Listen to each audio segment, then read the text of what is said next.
గత వారంలో ఒక విషయాన్ని చెప్తూ మధ్యలో ఆఫ్ చేసి మరలా ఈ వారం చెప్తానని చెప్పాను. ఎంతమంది గుర్తుంది? ఉంది, గుర్తున్న వాళ్ళు చేతులు ఎత్తారు. దేని గురించి ఎవరైనా చెప్పగలరా? అది అసలు నేనెవరిని, ఒక ప్రశ్న. అసలు మనం ఎవరు? ఆమేన్.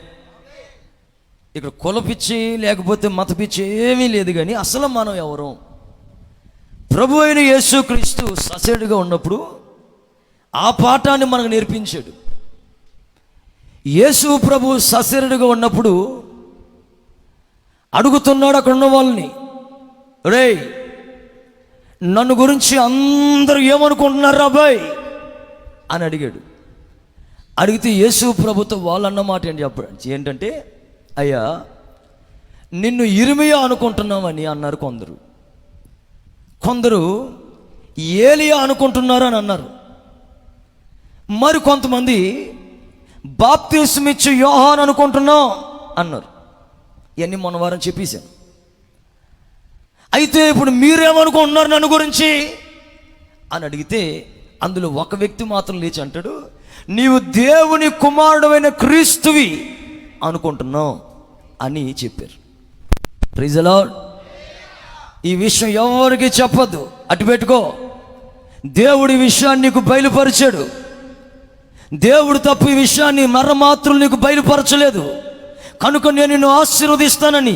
ఆ ఒక్క విషయం యేసు ఎవరో ఎరిగినందుకు, యేసు ఎవరో ఎరిగిన కారణం వలన పేతురుని అనేక విషయాలుగా ఆశీర్వదించాడు. ఇదిగో నీ మీద సంఘాన్ని కడతాను, పాతాళ లోక ద్వారములు నీ ఎదుట నిలబడలేవు, నీవు పరలోకంలో నువ్వు భూమి మీద వేటినైతే అడుగుతున్నావో పరలోకంలోంచి అవి అనుగ్రహించబడతాయి, భూమి మీద వేటినైతే బంధిస్తున్నావో పరలోకంలో అవి బంధించబడతాయి, నీ ముందు పాతాళ లోక ద్వారములు ఏది నిలబడదు అని కేవలం దేని గురించి చెప్పాడు? యేసు ఎవరో ఎరిగినందుకు ఆ విషయాన్ని చెప్పాడు. యేసు ఆశీర్వదించాడు. యేసు ప్రభు స్తోత్రం చెప్పండి గట్టిగా. ఆ సందర్భంలో మనకు అర్థమవలసింది ఏంటంటే, యేసు ప్రభుకు ఒక ఆలోచన వచ్చింది. ఏమని? అసలు నేను ఎవరిని? అందుకని అడుగుతున్నాను, నువ్వు గురించి ఏమనుకుంటున్నారు వాళ్ళని. అప్పుడు వాళ్ళు చెప్పిన మాటలు అయ్యో ఉన్నాయి, చివరికి క్రీస్తు అని చెప్తే ఓకే అన్నాడు. ఇప్పుడు అదే ఆలోచన ఈ వాక్యం వినుచున్న మన జీవితాల్లో రాగలిగితే, అసలు మనం ఇక్కడ కూర్చున్నామంటే మనం ఎవరు? అసలు మన పట్ల దేవుని ప్రణాళిక ఏమై ఉంది? అసలు మనం ఎందుకు ఇక్కడ కూర్చున్నాం? మనం ఏమై ఉన్నాం? హూ యామ్ ఐ, మనం ఏమై ఉన్నాం అనే మాట గురించి చెప్తే, ప్రభు అయిన యేసుక్రీస్తుని మనం అడిగితే ఆయన మనతో చెప్పాడు. కొండ మీద ఉన్న ప్రసంగంలో మొదటి మాట, మీరు లోకమునకు ఉప్పై ఉన్నారు అన్నాడు. దేవునికి స్తోత్రం కలుగును గాక. మొదటిగా మనం ఎవరమంట? చదవండి, మత్తయి సువార్త 5వ అధ్యాయం 13వ వచనం. మీరు లోకమునకు ఉప్పై ఉన్నారు. ఉప్పు నిస్సారమైతే అది దేని వలన సారము పొందుతుంది? ఉప్పు అనేది నిస్సారం కాకూడదు. ఒకవేళ నిస్సారం అయితే అది ఎందుకు పనికిరాదు. విలువ తక్కువైన ఆయనదైనప్పటికీ ఉప్పుగా ప్రభు మనతో పోల్చాడని, మనల్ని పోల్చాడని గల కారణం, ఉప్పు లేని కూర ఎలాగైతే లేదో క్రైస్తవుడు లేని ప్రపంచమే లేదు. దేవునికి స్తోత్రం కలుగునుగాక. చెప్తాం గట్టిగా హల్లెలూయా. విలువ లేకపోయినప్పటికీ క్రైస్తవుడు లేని ప్రపంచమే లేదు. కనుక ఉప్పుగా మనల్ని పోల్చాడు. ఉప్పు అంటే అర్థం ఏంటంటే సమాధానం అని, సఖ్యత అని, నమ్మకం అని కొన్ని విషయాల్ని గత వారంలో మనం అందరం విన్నాం. ఇంతవరకు విన్న వాళ్ళు ఒక స్తోత్రం చెప్పండి చేతులెత్తి. ఇప్పుడు విన్న వాళ్ళు, గత వారం విన్న వాళ్ళు కూడా స్తోత్రం చెప్పాలి. హల్లెలూయా. మీరెవరు చెప్పండి ఇప్పుడు? ఒకటి, ఎవరు మీరు? ఉప్పై ఉన్నాం మనం, ఉప్పు. 2, మనం ఎవరమో అక్కడ మళ్ళీ బైబిల్లో చదివితే మత్తయి సువార్త ప్రభు మనతో చెప్తున్నమాట 5వ అధ్యాయం 14వ వచనం చదవండి. మీరు లోకమునకు వెలుగై ఉన్నారు. కొండ మీద ఉన్న పట్టణము మరుగై ఉండనేరదు. నా వైపు చూడండి అందరూ. రెండోదికి ఇప్పుడు మనం ఎలా ఉన్నామంట? వెలుగు అనని అందరూ. వెలుగు అనగానే ఒక ధైర్యం మనకుంటుంది. ధైర్యం. చీకట్లో ఉన్నవాడు భయపడుతూ ఉంటాడు ప్రతిదానికి. కానీ వెలుగు అనగానే, వెలుగు వస్తుంది అనగానే కావలి వాడు ఉదయం కొరకు ఎదురు చూసినట్లుగా వెలుగు అనగానే ఒక గొప్ప ధైర్యం, ఒక గొప్ప సంతోషం అనేది మనకు అనుగ్రహిస్తాడు. దేవుడు అంటాడు, మీరు లోకానికి నేను వెలుగున అయినట్లుగా మీరు కూడా లోకానికి వెలుగై ఉన్నారు. Praise the Lord. హుషారుగా చెప్పాలి. అందుకనే దైవజనైన ప్రవక్త అయిన యెషయా 60:1 ఇలాగ చెప్తాడు. చదవండి. వెలుగు ఎప్పుడు అవుతున్నామో చదవండి త్వరగా. 60:1 లెమ్ము, నీకు వెలుగు వచ్చి ఉన్నది. లెమ్ము, తేజరిల్లుము, యెహోవా మహిమ నీ మీద ప్రకాశించునుగాక. ఆమేన్. ఇప్పుడు ఎప్పుడు మనకు వెలుగుగా మారుతామంట? ఎప్పుడు మనం వెలుగు సంబంధాలుగా మార్చబడతాం? ఎప్పుడు మనం లోకానికి వెలుగుగా ఉంటాం?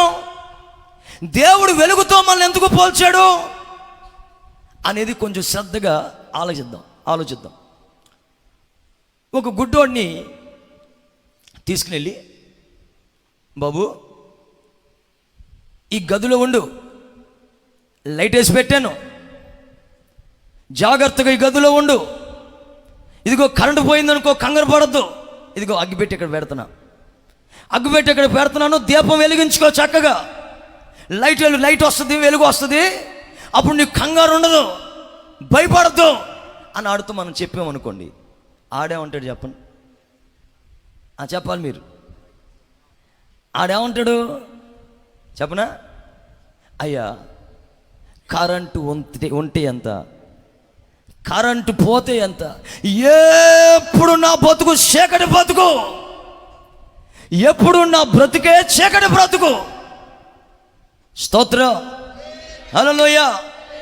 చీకట్లో ఉన్నాను కనుక కళ్ళు లేవు, వెలుగున్నా ఒకటే, వెలుగు లేకపోయినా ఒకటే, కరెంటు ఉన్నా ఒకటే, కరెంటు లేకపోయినా ఒకటి. ఎందుకంటే ఎప్పుడు నన్ను దేవుళ్ళు ఆడుకోవడం, తడువులు ఆడుకోవడమే. మీకు అర్థమయ్యేట్టుగా చెప్తానండి. చీకట్లో ఉన్నవాడికి వాడి లేదో పక్కోడి లేదో తెలియదు. వాడికి చీకట్లో ఉన్నవాడికి తడువులాడుకుంటూ తన భార్య ఎవరో, వదిన గారు ఎవరో వాడికి తెలియదు. ఎందుకు తెలియదు? వాడికి వావి వరుసలుండవు, పశుప్రాయంగా ఉంటాడు. గల కారణం బ్రతుకంతా చీకటి, కళ్ళు లేవు, గుడ్డివాడు. దేవునికి స్తోత్రం కలుగునుగాక. చాలామంది వాళ్ళ జీవితాల్లో ఈ రోజున ప్రభువు నాతో చెప్పమని చెప్పిన మాట, వాళ్ళ జీవితంలో వాళ్ళు ఆ గుడ్డివాడికైతే కళ్ళు లేక గుడ్డివాడైతే అనేక మంది కళ్ళు ఉండి చీకటి బ్రతుకులో బ్రతుకుతున్న వాళ్ళు, భర్త ఉండి కూడా అపవిత్రమైన బతుకుతో బతుకుతున్న వాళ్ళు, భార్య ఉండి కూడా అపవిత్రమైన బతుకుతూ గుడ్డితనాన్ని అనుభవిస్తున్న వాళ్ళుగా అనేక మంది కొనసాగుతున్నారు ఈ రోజున. స్తోత్రం, హల్లెలూయా. అందుకని దైవజనుడైన పౌలు అంటాడు, నిద్రిస్తున్న నీవు మృతులలో నుండి లేచి మేల్కొని. చదువుతారన్నమాట.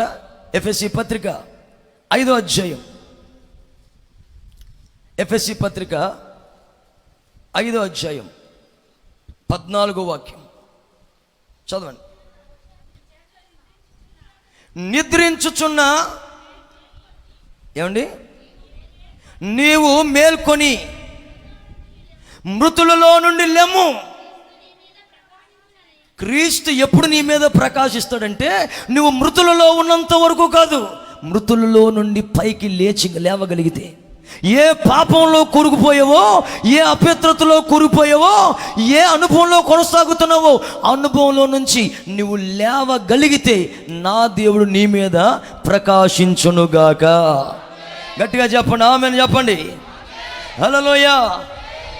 పాపంలో బతికే వాళ్ళకి ఏ వ్యాపారం చేయాలో వాళ్ళకి తెలియదు. మీకు అర్థమవుతుందా? ఇదంతా ఉపోద్ఘాతంగా చెప్తున్నానండి. పాపంలో బతికిన వాళ్ళకి ఏదైనా మంచిదే వ్యాపారం, డబ్బులు వస్తే చాలు అనుకుంటారు. పాపంలో ఉన్న వాళ్ళకి చీకటి వ్యాపారాలు చేస్తూ ఉంటారు. చీకటి వ్యాపారాలు ఎలా ఉంటాయి చెప్పనా? ఒకటి చెప్తానండి, 2-3 చెప్తాలే, వినండి. చీకటి వ్యాపారం అంటే ఏంటి తెలుసా? అమ్మాయిల్ని అబ్బాయిల దగ్గరికి పంపించే వ్యాపారం అన్నమాట. చీకటి వ్యాపారం ఇది. అమ్మాయిల్ని అబ్బాయిల దగ్గరికి పంపించే వ్యాపారం. Supply company. ఒకప్పుడు మనం సప్లై అంటే డేగిసాలకు తెచ్చుకుంటాం, లేకపోతే టెంట్ కొట్టలు తెచ్చుకుంటాం. ఒకప్పుడు మన సప్లై అంటే కుర్చీలు తెచ్చుకుంటాం. ఇది మన కంపెనీ, మన ఆలోచన. కానీ ఇప్పుడున్న పాపపు వ్యాపారం, చీకటి వ్యాపారం ఏదంటే అమ్మాయిలు అబ్బాయిల దగ్గరికి, అబ్బాయిలు అమ్మాయిల దగ్గరికి పంపించడం, గేటు కాపలా కాయడం. ఇది ప్రస్తుతం ఉన్న రోజుల్లో వ్యాపారం జనాల్లో. ఇంకా చీకటి వ్యాపారం ఏమున్నాయి? గుట్కాలు అమ్మడం, సిగరెట్లు అమ్మడం. ఇంకా చీకటి వ్యాపారాలు ఏమున్నాయి? త్రాగుడు అమ్మడం, మద్యం అమ్మడం, సారాయి, బ్రాందీ, విస్కీలు అమ్మడం. ఇవన్నీ చీకటి వ్యాపారాలు. ఈ వ్యాపారాలను విడిచి, ఈ అనుభవాలు విడిచి, ఈ పాపాన్ని విడిచి నువ్వు లేవడం ప్రారంభించగలిగితే నా దేవుడు నీ మీద ఆయన ప్రకాశించబోతున్నాడు. గట్టిగా చేతెత్తి స్తోత్రం చెప్పు హల్లెలూయా. హుషారుగా చెప్పు హల్లెలూయా. ఈ రోజున చాలామంది కొంతకాలం వెలుగుతుంటారు, కొంతమంది వెలుగుతుంటారు కానీ ఎక్కువ కాలం దేదీప్యమానంగా వెలగరు. ఎవడు వెలిగినా 3 నెలలే, ఎవడు వెలిగినా బాప్తిసం తీసుకున్న 6 నెలలే. 1 సంవత్సరం పాటు వెలుగుతూ వెలుగుతూ వెలుగుతూ ఉంటారు. ఆ తర్వాత చూస్తే వాళ్ళు వెలుగు కాస్త చీకటిగా మారిపోతుంది. గల కారణం చెప్తాను మీకు. దేవునికి స్తోత్రం చెప్పండి గట్టిగా, హుషారుగా చెప్పండి హల్లెలూయా. ఎందుకు అనేక మంది వెలగలేకపోతున్నారు? ఒకసారి వెలిగి ఎందుకు మరలా ఆరిపోతున్నారు? అర్థమవుతుందండి మీకు? ఒకప్పుడు మంచి ప్రార్థనా జీవితం, వాడిని చూస్తేనే భయం వేస్తుంది. వాడిని చూస్తేనే భయం వేస్తుంది. ఏం ప్రార్థన చేస్తాడో, అబ్బో మంచి పవర్ఫుల్గా ఉంటాడు. వాడు పాటలు పాడుతుంటే భయం వేస్తుంది. వాళ్ళు వాక్యం చెప్తుంటే భయం వేస్తుంది. అబ్బో మహారోషం. ప్రార్థన అంటే ఆడు ముందు ఉంటాడు.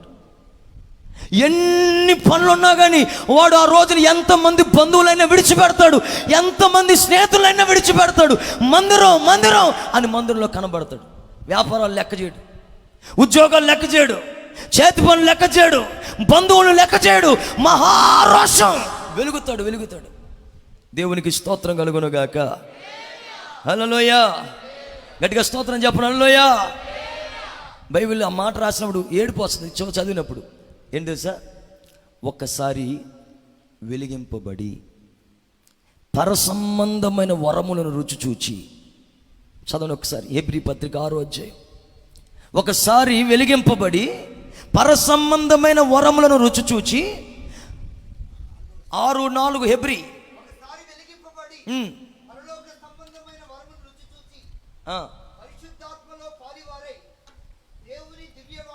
వీడికి పరిశుద్ధాత్మలో ఎదిగాడు, భాషలు మాట్లాడతాడు, మంచి పవర్ఫుల్ క్యాండిడేట్.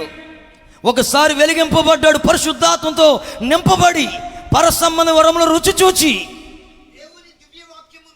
దేవుని వాక్యమును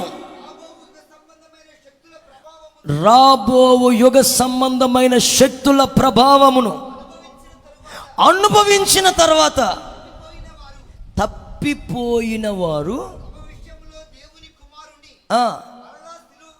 వేస్తూ ఆయన అవమానపరుస్తున్నారు. ఓకే, తర్వాత చదువు, అది అసలైన మాట. గనుక మారు మనస్సు పొందినట్లు అట్టి వారిని మరలా నూతన పరచుట అసాధ్యం. దేవునికి స్తోత్రం చెప్పండి గట్టిగా హల్లెలూయా. గుర్తుపట్టండి, ఒకసారి వెలుగుతారు కొంతమంది. వాక్యం అంటే మంచి ఆసక్తి కలిగి ఉంటారు. వాక్యం తెలియదు కాదు ఆడికి. వాక్యం తెలుసు, నిలబెడితే వాక్యం చెప్తాడు. పాట పాడమంటే రాగాలు తీసేస్తాడు. వాక్యం తెలుసు, పాటలు తెలుసు, ఆరాధన తెలుసు, అభిషేకం ఉంది. లవ కొట్టుకుంటాడు. వదిలేస్తే ఆ అరగంట సేపు ఆగడం, మూర్చరోగుడు కూడా సరిపోడు, అలా కొట్టుకుంటాడు. అభిషేకంతో నింపబడి అంతగా మండించబడి ఒకసారి వెలిగింపబడిన తర్వాత అంట అలాంటి వాళ్ళు కొంతమంది లోకంలో కనబడతారు, మనకి తప్పిపోతారు. మందిరానికి రారా, నేను రాను. వాక్యం, అసలు వాక్యం వింటే నువ్వు మారిపోతావు. నాకు తెలుసులే వాక్యం, నాకు తెలుసు. అసలు పరిశుద్ధాత్మ అభిషేకం, అసలు ఆరాధనలు ఉంటే అభిషేకం తెలుసు, ఆరాధన తెలుసు. అసలు మందిరంలో ఒక్కొక్కసారి వచ్చి కనబడితే ఈ మందిరాలు బోలని చూశాను. ఒక్కసారి వెలిగింపబడిన తర్వాత తొట్టులు పోతే ఆడంతడు దౌర్భాగ్యపు బతుకు ఇంకొకటి ఉండదండి, ఇంకొకటి ఉండదు. ఒకసారి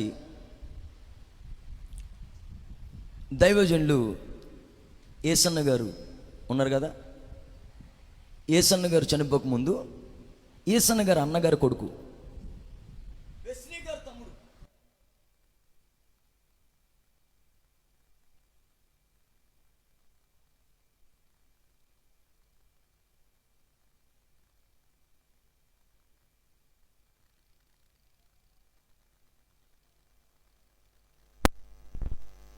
క్రీస్తులో జరిగిన సంగతిని చెప్తా చెత్తగానండి, ఎవరికి ఎక్కడ చెప్పదు, వినండి అంతే. అయితే ఆయన గారు పాట పాడుతారంట, యేసన్న గారు లాగా ఉన్న స్వరం మినిస్ట్రీలో ఎవరికి రాలే, ఆయనకి ఒక్కరికి వచ్చింది. యేసన్న గారు లాగా పాట వింటుంటే దూరం నుంచి అంటే యేసన్న గారి ఆరాధన చేస్తున్నారేమో అన్నట్టుంటది, అంత బాగా పాడతారు పాట. వాక్యం చెప్తుంటే ఎక్కడ ఎలా ఆపాలో, ఎక్కడ ఎలా పైకెత్తుకోవాలో, ఎక్కడ ఆవాలో బాగా తెలుసు. సేమ్ యేసన్న గారి దూరం నుంచి అంటుంటే యేసన్న గారు వాక్యం చెప్పేస్తున్నాడేమో అన్నట్టు అంత బాగా రగిలేదు. ఇబ్బన్న చెప్పండి, ఎవరు అందరూ అండి? ఇబ్బన్న కాదు, ఇబ్బన్న. ఈ ఇబ్బన్న మంచి బాగా పవర్ఫుల్గా ఉన్నాడు. ఒక రోజున మాకు దారిలో కనబడ్డాడు. ఎక్కడ గుడారాల పండుగ వెళ్తే ఆ గుడారాల పండుగ అంత దూరంలో ఒక గుడి ఉండదు, అంజన గుడి, అంజన దేవత గుడి. ఆ గుడి దగ్గరికి వచ్చి అక్కడ కూర్చుని సిగరెట్ కాలుతున్నాడు. సిగరెట్ కాలుతుంటే అప్పుడు రే ఇబ్బంది రా అన్నాడు మా స్నేహితులు.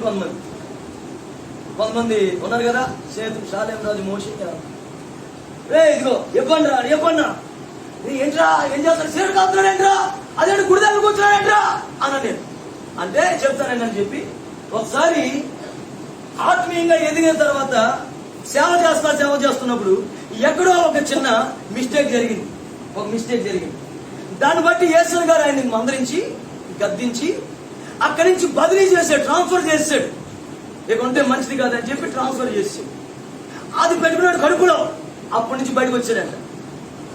అప్పటి నుంచి అలా మందులోంచి బయటకు వచ్చి 6 రోజుల నుంచి తాగుపోతాడుగా, తిరుగుపోతాడుగా, సిగరెట్లు కాల్చేవాడుగా, ఒక ప్రార్థన లేకుండా, ఒక ఆరాధన లేకుండా, ఒక పరిశుద్ధత లేకుండా, లోకంలో అన్యుల కంటే నీచునిగా తయారైపోయి అలాగే బతికి కుక్క బతికిన బతికి చివరికి అలాగే చచ్చిపోయాడు తప్ప పొరపాటు మన మార్పులో రాలే.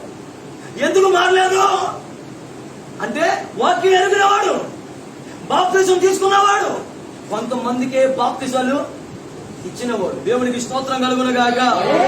ఆరాధన చేస్తే మహిమ విడుదలైపోతాయి.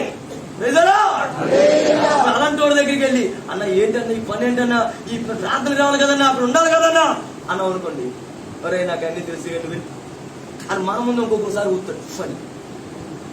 ఏమైపోయింది, ఒకసారి వెలిగింపబడి పడిపోయాడు. దేవునికి స్తోత్రం కలుగును గాక. ఈ మాట పొద్దున్న నాకు దేవుడు గుర్తు చేశాడు. ప్రార్థన చేస్తున్నట్టే అలాంటి వాళ్ళు చాలా మంది అటువంటి అనుభవంలో కొనసాగుతున్నారు. నెమ్మదిగా వెనకబడుతున్నారు, నెమ్మదిగా తొట్టెలుతున్నారు. ఒకప్పుడున్న రోషం, ఒకప్పుడున్న వెలుగు, ఒకప్పుడున్న మంట, ఒకప్పుడున్న వైరాగ్యం జనాల్లో కరువై వెలిగింపబడినట్లుగా ఇప్పుడు దేని గురించి వాళ్ళ చుట్టూ ఒకప్పుడు దేవుడు దేవుడు దేవుడు అని తిరిగిన వాళ్ళు ఇప్పుడు వ్యాపారం అని తిరుగుతున్నారు. ఒకప్పుడు దేని గురించి తిరిగిన వాళ్ళు ఇప్పుడు చదువు అని తిరుగుతున్నారు. ఇప్పుడు లోకం చుట్టూ తిరుగుతున్నారు. గల కారణం ఏంటో బాబు అంటే ఒకటే, వాళ్ళు వెలిగించబడి పడిపోయారు. అలాంటి వాళ్ళు గుణపరచడం అసాధ్యం. దేవునికి స్తోత్రం కలుగునుగాక. ఒక ప్రార్థన లేదు, ఒక గంట సేపు నికాసుగా ప్రార్థన చేయడం ఎప్పుడో కరువైపోయింది. ప్రతి ప్రార్థనలో కనబడి దేవుని సన్నిధిలో కన్నీళ్లు కార్చడం ఎప్పుడో కరువైపోయింది. ఒకప్పుడు పరిచర్య చేసి ఆ పరిచర్య చేసిన తర్వాత ఒక మేలు జరిగితే అయ్యా ఈ పరిచర్య చేసినందుకు మేలు పొందాను ప్రభు అని ఆనందపడిన అనుభవం ఎప్పుడో కరువైపోయింది. గల కారణం వెలిగి ఇప్పుడేమైపోయారు, ఆరిపోయారు. వెలిగి చల్లారిపోయారు. దేవునికి స్తోత్రం కలుగును గాక. చేతి ఒక మంచి స్తోత్రం చెప్దామా? 2 చేతులు పైకెత్తి స్తోత్రం చెప్దామా? నిన్న కాక మొన్న వచ్చిన ఒక వ్యక్తి నాతో అన్నాడు, అయ్యా ఒక బ్రదర్ నేను గమనించానండి, అయ్యో ఎప్పుడు చూసినా ఆయన స్టేటస్లో ఒకప్పుడు వాక్యం పెట్టుకునేవాడు, ఒకప్పుడు ప్రార్థన మాటలు పెట్టుకునేవాడు, ఒకప్పుడు వాడు స్టేటస్ అంటే దేవుని బట్టే కదా మన స్టేటస్ అనుకునేవాడు. ఇప్పుడు అతను స్టేటస్ చూస్తుంటే సినిమా పాటలు వస్తున్నాయి. ఆ స్టేటస్ చూస్తుంటే ఇప్పుడు లోక సంబంధంగా పువ్వులు ఇచ్చుకోవడం, పువ్వులు తీసుకోవడం వస్తుంది. ఆ స్టేటస్లో చూస్తుంటే వ్యాపార సంబంధమైనవన్నీ వస్తున్నాయి, కానీ అందులో ఒక ఆత్మీయత కనపడలేదు బాబు. కొత్తగా వచ్చిన అతను నా ముందే, ఇక్కడ కొంతమంది ముందు కృపారావు ఉన్నప్పుడు ఉన్నాడు, స్టీఫెన్ కూడా ఉన్నావా, నా ముందు అడిగాడు ఆయన గురించి, ఒక వ్యక్తి గురించి. సర్లే దేవుడు మాట్లాడతాడు ఏదో ఒక రోజులే అన్నాను నేను. అంటే ఒకప్పుడు వెలిగింపబడిన వాడు ఎప్పుడు ఎందుకు ఆరిపోయావు? ఒక మాట చదవండి, ఎఫ్ఎస్సి పత్రిక 5:8 చదవండి. ఎఫ్ఎస్సి పత్రిక 5:8. మీరు పూర్వమందు, ఒకప్పుడు మనం ఎవరమంట, పూర్వమందు మీరు చీకటి అయి ఉన్నారు, ఇప్పుడైతే ప్రభువు నందు వెలుగై ఉన్నారు. చప్పడు కొట్టండి గట్టిగాను, గట్టిగా కొట్టు హల్లెలూయా. ఒకప్పుడు చీకటిగా ఉన్న మన బతుకుని ఆయన వెలిగించి, ఆయన రక్తం ఇచ్చి కడిగి శుద్ధి చేసి మందిరంలో పెట్టి ఒక సేవకుని నీకు అప్పగించి ఈ రోజున వెలుగు సంబంధిగా నిన్ను మార్చాడు.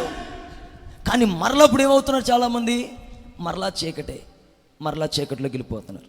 నేను ఆలోచించాను, అసలు ఎందుకు చీకటిలోకి వెళ్ళిపోతున్నారు ప్రజలు? అసలు చీకటిలోకి వెళ్ళిపోవడానికి కారణం ఏంటి చెప్పనా? అసలు కారణం ఏంటి? చీకటిలోకి వెళ్ళిపోవడానికి కారణం ఏంటి? వాక్యం చెప్తున్నాం, అదే దైవజనులు, కానీ ఎందుకు వీళ్ళు వెనకబడుతున్నారు? చదవండి, మత్తయి సువార్త 5వ అధ్యాయం. వెలుగుగా ఉండాలని దేవుడు కోరుకుంటే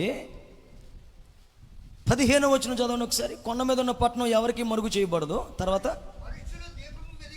అండర్లైన్ చేసుకోండి, మనుషులు దీపం వెలిగించి కొంచెము కింద పెట్టరు కానీ.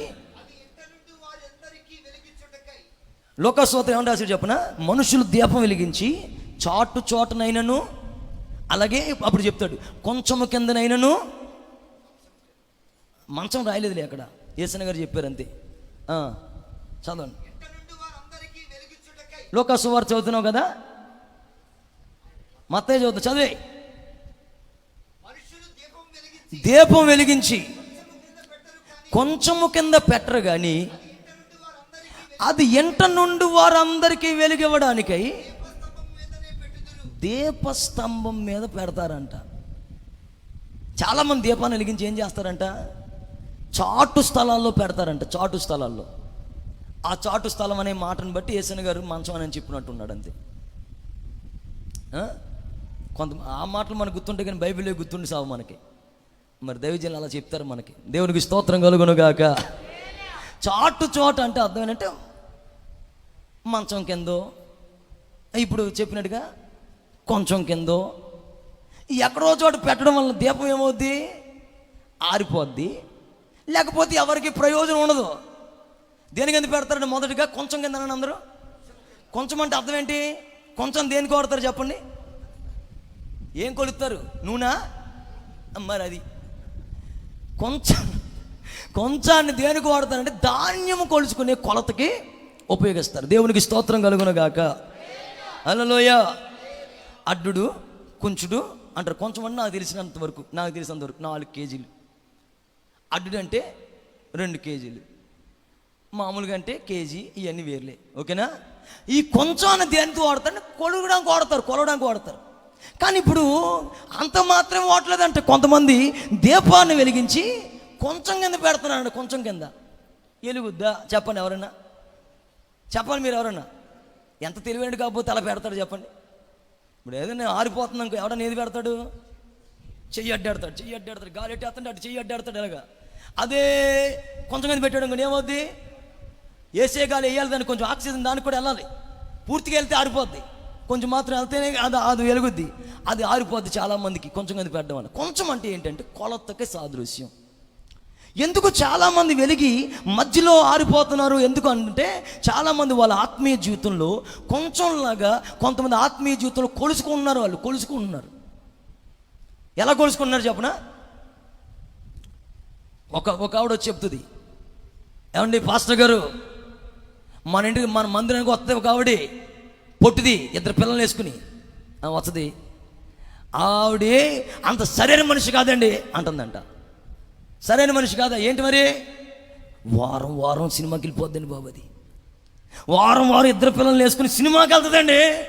ఓహో, నేనైతే అలా చేయనండి. నేను నెలకు ఒక సినిమాకి వెళ్తాను. అది వారం వారం ఒక సినిమాకి వెళ్తుంది, నేను నెలకు ఒక సినిమాకి వెళ్తాను. అంటే ఇప్పుడు అర్థం ఏంటంటే, ఏ రాయన్న ఒకటే కదా పళ్ళోడు కొట్టుకునేదానికి. కొంతమంది వాళ్ళ జీవితంలో, ఏమండి ఆడున్నాడా, ఆడు ఎప్పుడు ఆ పేరు పెట్టుకుని, ఏసు అని పేరు పెట్టుకుని ఎప్పుడు బ్యాందీ షాప్ దగ్గర ఉంటాడండి బాబు, రోజు తాగుతాడండి. నేను అలా చేయనండి. నేను ఎప్పుడు తాగుతాను? నేను అలా చేయను. ఎవరిదన్నా పెండస్ది పుట్టినరోజు అయితే ఆ రోజు తాగుతా. పెండస్ది పుట్టినరోజు అయితే ఎవరన్నా చచ్చిపోయారు అనుకోండి, బాధ తట్టుకోలేక, గురించి తట్టుకోలేక అని జ్ఞాపకం చేసుకున్నప్పుడు తాగుతా. ఎప్పుడు తాగుతాడు? పుట్టినప్పుడు తాగుతాడు, ఎవరన్నా చచ్చిపోయినప్పుడు తాగుతాడు, అప్పుడప్పుడు కిస్మిస్ కూడా అప్పుడప్పుడు తాగుతానండి. మన కిస్మిస్ కూడా తాగే వచ్చా, అంత మీ దగ్గరికి రాలే, ప్రార్థన చేసుకోలే అంటాడు. దేవునికి స్తోత్రం కలుగునుగాక. అంటే ఏళ్ళ తాగుడు అంటే ఈడి భక్తి ఎవరితో? సగం సగం భక్తి చేసే వాళ్ళు ఉన్నారే, వాళ్ళని వీళ్ళని చూసి ఆడు పాడైపోయాడు. చివరికి వీడు పాడై పతన దిశలో ఉన్నాడు. దైవజనుడు పౌలు అంటాడు ఒకసారి మనం కొలుసుకోవలసింది వాళ్ళతో వీళ్ళతో కాదు.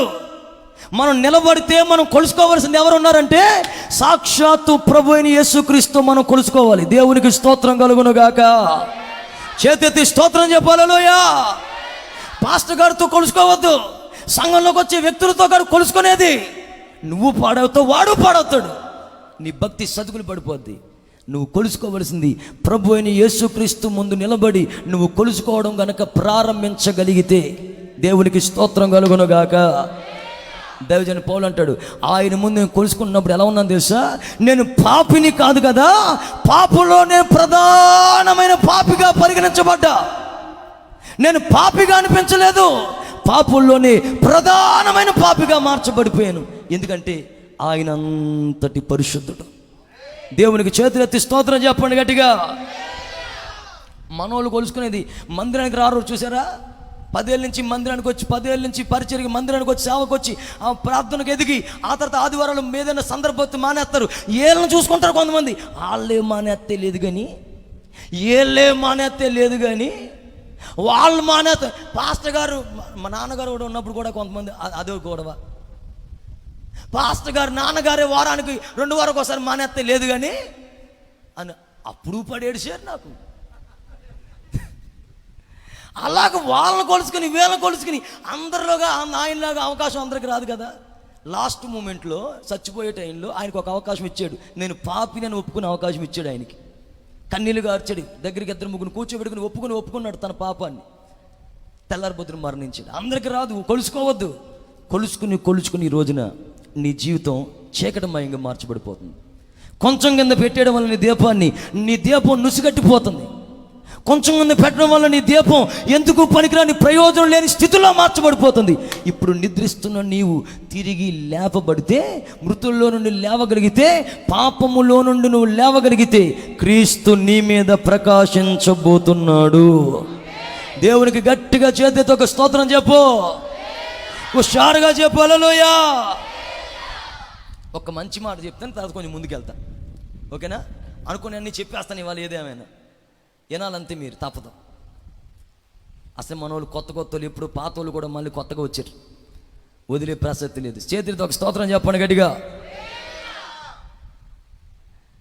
మనం వెలిగింపబడితే ఒకటి గుర్తుపెట్టుకోండి, ఏది మనం పోగొట్టుకోము. ఒకవేళ పోగొట్టుకున్నా, ఏది పోగొట్టుకున్నామో తిరిగి మన దేవుడు మరలా మనకు అది అనుగ్రహించగలుగుతాడు.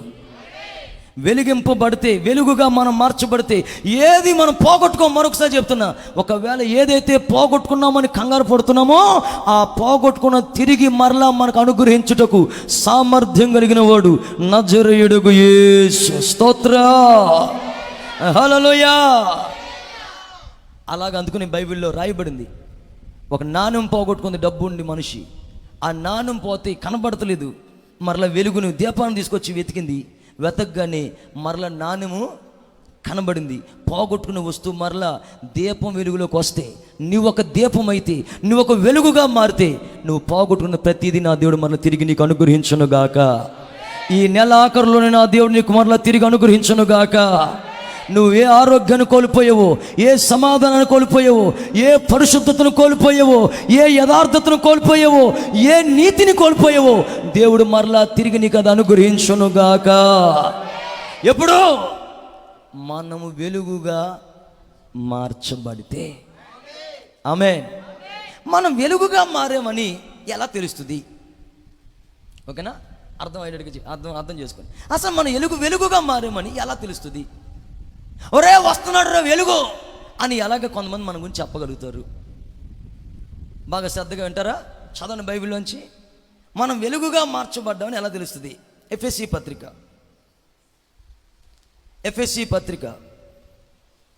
5వ అధ్యాయం 9వ వాక్యం. 5వ అధ్యాయం ఎఫెసీ పత్రిక 9వ వచనం. వెలుగు ఫలము సమస్త విధములైన మంచితనము, నీతి, సత్యము అను వాటిలో కనబడుతుంది గనుక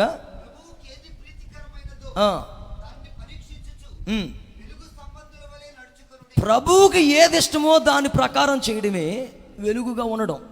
వెలుగుగా ఉండడం అంటే ఒకటి మనలో కనబడాల్సింది. ఒక మాట చెప్తాను, ఎక్కువ చెప్పను. ఒకటి మంచితనం అని అందరు నోరు తెచ్చి చెప్పాలి. అందరు నోరు తెచ్చి మంచినీళ్ళు అన్నట్టుగా మంచితనం అనండి. మీ మాస్కులు జాగ్రత్తగా భద్రము చేయబడును గాక. మంచితనాన్ని గట్టిగానండి. ఓకే, అలా ఉండండి. దేవుడు అంటాడు వెలుగుగా మార్చబడ్డాం, మనం వెలుగు అయ్యాం అని చెప్పడం నిదర్శనం ఏంటంటే, కనబడేది మంచితనం కనబడాలంట. మంచితనం అంటే ఇప్పుడు మనం ఏం చేయాలంటే, మన నెంబర్ మొత్తం ఊరోళ్ళు అందరికీ ఇచ్చేసి, నిన్న వార్తలు చూశాను, మన వాళ్ళు ఇప్పుడు ఇంటింటికి ప్రోగ్రామ్ అని పెట్టారు కదా. అది కాదు, ఇంటింటికి ప్రభుత్వం ఇంటింటికి తీసుకెళ్ళాలండి. ఇంటింటికి ఏదో అన్నారు, తర్వాత చెప్పట్లేదు మీరు. గడప గడపకి మన ప్రభుత్వం అని చెప్పి కార్యం అది చెప్పినట్టుగా ఎవరో మొన్న పుసుకుని, మీకు ఏ బాధ ఉన్నా నాకు చెప్పండి, మీకు ఏ బాధ ఉన్నా నేను తీరుస్తాను అని అన్నాడంట. తీరుస్తానంటే ఆడు నెంబరు బ్యాంకోడికి ఇచ్చేసాడు. ఇతని నెంబరు, మంత్రి గారి నెంబరు బ్యాంకోడికి ఇచ్చి, మా బావగారు కడతాడు 8 లక్షలు అప్పు అన్నాడంట. బ్యాంకోడు కడతాడంటే ఇప్పుడు మంత్రి గారికి ఫోన్ చేసింది బ్యాంక్ అమ్మాయి మంత్రి గారికి ఫోన్ చేసి, ఏమండి పలానా అశోకు మీ బామ్మర్ది కదా. ఎవడో అశోకు? అదే పలానా ఇంటి పేరు కలిగిన అశోకు మీ బామ్మర్ది అంట. మీ బామ్మర్ది గారు నేను నెంబర్ ఇచ్చారు, నువ్వు అప్పు కడతావని చెప్పి. నేను ఎవరు అనుకుంటున్నావు అని చెప్పి ఈయన మొత్తం వేసుకున్నాడు. కానీ మొత్తం మీద ఆమె ఒప్పుకోవట్లేదు. మీరు కడతారా కట్టరా, అప్పు తీసుకుని కట్టకుండా ఉంటారా, అది ఎందుకు ఇచ్చారు నెంబర్ మీరు అని చెప్పి మొత్తం దెబ్బలాడుతున్నాం బ్యాంక్ అమ్మాయి. దేవునికి స్తోత్రం కలుగును గాక. హుషారుగా చెప్పు హల్లెలూయ. ఇప్పుడు మంచితనం అంటే మనం కూడా ఊరోళ్ళందరికీ నెంబర్ ఇచ్చి ఎనీ టైం సింగిల్ సెంటర్ నాకు ఫోన్ చేయండి, నేను వచ్చేసి అంబులెన్స్ సర్వీసులు లేకపోయినా కానీ నేను వచ్చి మీకు హెల్ప్ చేస్తానంటే, ఇంటింటికి నోట్లో 4 లాగా తల్లో 4 లాగా అయిపోతే అది కాదు మంచితనం. మంచితనం అనేది ఎలా వస్తుందో బైబిల్లో రాయబడింది. ఆమేన్. దేవునికి స్తోత్రం కలుగును గాక. మంచి వాళ్ళంగా ఎలా మార్చబడతామో చెప్తాను మీకు. స్తోత్రం చెప్పను హల్లెలూయ. ఒకసారి ఇశ్రాయేలును పరిపాలించిన రాజుల్లో 3 రాజులు ప్రపంచాన్ని చక్రవర్తులుగా వాళ్ళు ఇశ్రాయేలు అందరినీ పరిపాలించారు. మహారాజులని కూడా పేరు వాళ్ళకి. ఈ 3 రాజులు ఎవరంటే, ఒకళ్ళు సౌలు, దావీదు, సొలొమోన్. ఇలా 3 చక్రవర్తులు ఇశ్రాయేలును పరిపాలించిన తర్వాత, సొలొమోను మరణించిన తర్వాత, ఆఖరి చక్రవర్తి మరణించిన తర్వాత ఇశ్రాయేలు రాజ్యం 2 రాజ్యాలుగా చేల్చబడిపోయింది. చెప్పండి ఎలాగా? అందరూ చెప్పాలి. 2 రాజ్యాలుగా చేల్చబడిపోయింది. ఒకటి 10 గోత్రాలు కలిపి ఒక రాజ్యంగా ఇశ్రాయేలు రాజ్యంగా, 2 గోత్రాలు కలిపి యోధా రాజ్యంగా ఏర్పాటు చేయబడ్డాయి. ఇప్పుడు ఇశ్రాయేలుకు రాజు ఒకడు ఏర్పాటు చేయబడ్డాడు. అతని పేరు యెరోబోము. యోధులకు అందరికీ, యోధావారు అందరికీ ఒక రాజు ఏర్పాటు చేయబడ్డాడు. అతని పేరు రెహబాము. చెప్పండి, అందరు నోరు తెరిచి, అందరు నోరు తెరిచి చెప్పాలి. ఎంత మంచి పేర్లు చూడండి. ఒకరి పేరు యెరోబాము, మరొకరి పేరు మనకు తెలిసిన పేరు జండూబాము. ఈ ఆబాము కాదు, ఒకళ్ళు ఇశ్రాయేలు రాజేమో యెరోబాము, యోధావారికి రాజు రెహబాము అనండి. ఈ రెహబాం పరిపాలన చేస్తున్నప్పుడు, ఈ రెహబాం పరిపాలన చేస్తుండగా యూదులు అందరికీ ఏమొచ్చింది తెలుసా? మాయిదర్ రోగం. దేవుణ్ణి విసర్జించారంట వాళ్ళు. చెప్పండి ఏంటది? దేవుణ్ణి విసర్జించారు, ధర్మశాస్త్రమును విసర్జించారు అని రాయబడింది. అప్పుడు దేవుడు కోపపడి ఒక శత్రువుకి, షీషా అనబడిన ఒక ఐగుప్తు రాజుకి మొత్తం వాళ్ళందరినీ అప్పగించడానికి శత్రువులను తరిమాడు, వాళ్ళ మీదకి పంపించాడు. ఇప్పుడు శత్రువులు తరుముతున్నారు ఇశ్రాయేలు యూదులందరినీ, యోధావారిని. ఇంతలో దేవుడు ఎంత గొప్పవాడు చెప్పనా? దేవునికి స్తోత్రం చెప్పండి గట్టిగా. మన దేవుడు మన మాట ఆయన మాట వినగలిగితే సమస్యకు సమాధానం కూడా ఆయనే మనకు అనుగ్రహించగలుగుతాడు. హల్లెలూయా. ఒకసారి ఆయన మాట వెనకే మనం ఇబ్బందులు పడ్డాం. ఇప్పుడు మరలా ఆయన మాట వినకుండా ఉండడం కొరకు, మరలా వినేటట్టుగా చేయడం కొరకు ఒక ప్రవక్తను పంపించి, ఆ ప్రవక్త ద్వారా అంటాడు. చదవండి ఇప్పుడు ఒకసారి. దినవృత్తాంతాల 2వ గ్రంథం 12వ అధ్యాయం. దినవృత్తాంతాల 2వ గ్రంథం 12వ అధ్యాయం. చదవలసిన మాట ఏమో 12వ వచనం, కానీ ఇంకో మాట కూడా మీరు చదవాలి. దినవృత్తాంతాల 2వ గ్రంథం 12వ అధ్యాయం